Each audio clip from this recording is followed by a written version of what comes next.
right, Tim, well, let's talk it up. West North Pole, round one of the playoffs. Well, you know, we didn't really know who was going to play quarterback. There's quarterback of the future, Sam Whedon, and the guy that's been there for the last 3 years, Connor. And, you know, if this was going to be the last game of the year, as the playoffs always can be, we wanted to go out best foot forward. And, you know, you got to hand it to this kid. Moo Rogers is phenomenal and just a great player. He's running all over there. Gave you guys some trouble in that first quarter. Gave us a lot of trouble. He gave us trouble up until he went down. And Wetland's a stud too. You know, they're going to be good in the future here. North Pole's got a great coaching staff and phenomenal group of young men up there just banging hats. But you know, it's stuff like this. We brought in Connor. We really didn't know. I kind of made the decision the last second there. And man, not only did he play well with his arm, but I mean, you can see it here. He's running. When he started running, I was freaking out. I think my blood pressure went up a few points. Tim, did you notice, did he look like he was injured at all? Did he ever show any signs to you that he might have been injured? You know, when he had the ball in his hands, he certainly didn't. Away from the ball, maybe some of his play action stuff or his play action fakes that he should have done on the run game, maybe wasn't as as energetic as I would have liked. But for the most part, he was able to overcome that and, you know, just keep going. What we just saw there was Moo Rogers taking the concussion, I believe. Was that really the turning point for the game for you guys? Did you guys think that you actually had the ability to go ahead and win after that happened? Oh, I knew, you know, and I knew we had the ability to win with Moo in the game. I think the score is 50-50, and somebody misses an extra point along the way, and then you got to watch out for them fireworks coming to get you.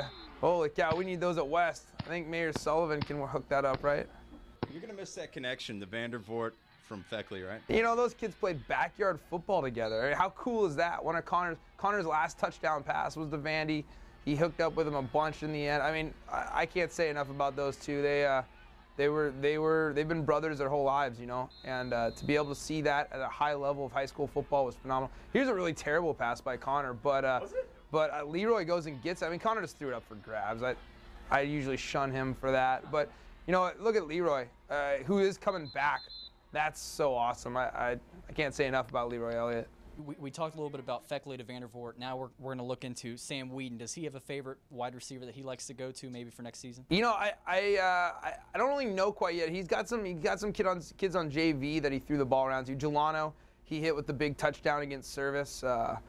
Yeah, so I mean, that was the one that I think stuck out the most to me was Jelano. There's this kid, Jeremiah Booth Cordero, big tight end, slot receiver we may use a bit next year, that he caught some touchdowns on JV. The biggest thing with Lincoln is he's going to be as good as he wants to be on a consistent basis. You know, if he wants to go out and just destroy people, he's going to destroy people. And you saw it there, and you see it here, and there's some other clips. He was jumping in the air, and he plays human video games out there. He just is.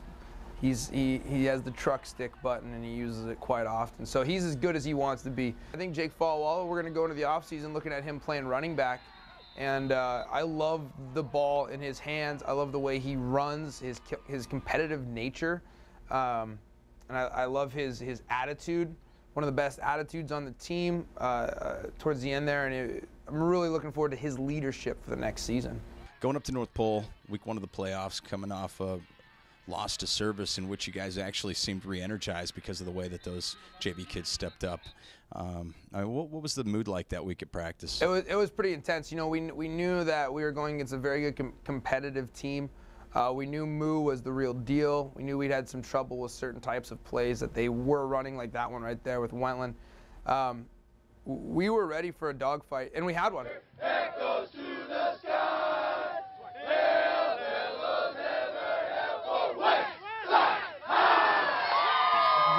Maybe a handful of fans that came to Fairbanks, but yeah. What does that tell you about those fans? So, I mean, do you guys appreciate their support and everything for the season? Oh man, it means that the Eagles migrated a little farther north than they normally do. No, we had a great supporting crew of parents and just people in general that just came out of the woodwork. That's my favorite part about West. We have so many people in the community that just come out and support us week to week. It's awesome. Ever since you took over as head coach at West Anchorage High School, you guys have had some pretty tremendous success. Feckley's sophomore year, right? Taking it to a state championship. Yeah. Your first year, going unbeaten, beating Service 6-0, and then coming back the next 2 years, making it to the semifinals of the ASAA playoffs, some epic contests there. How do you continue the success that you've seen the last Tough. it's tough every year. You always lose seniors. You hate to lose.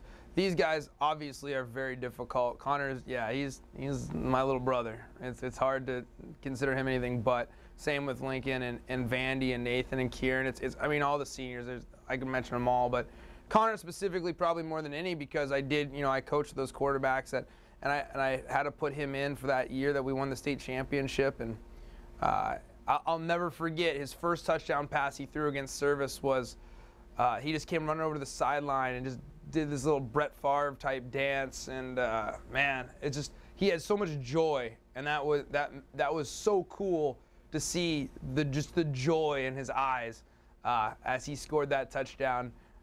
Probably because it was juxtaposed with outright fear of getting destroyed, but it was fantastic. I love Connor. Like I said, he's like a little bro, and it's going to be tough to see him go.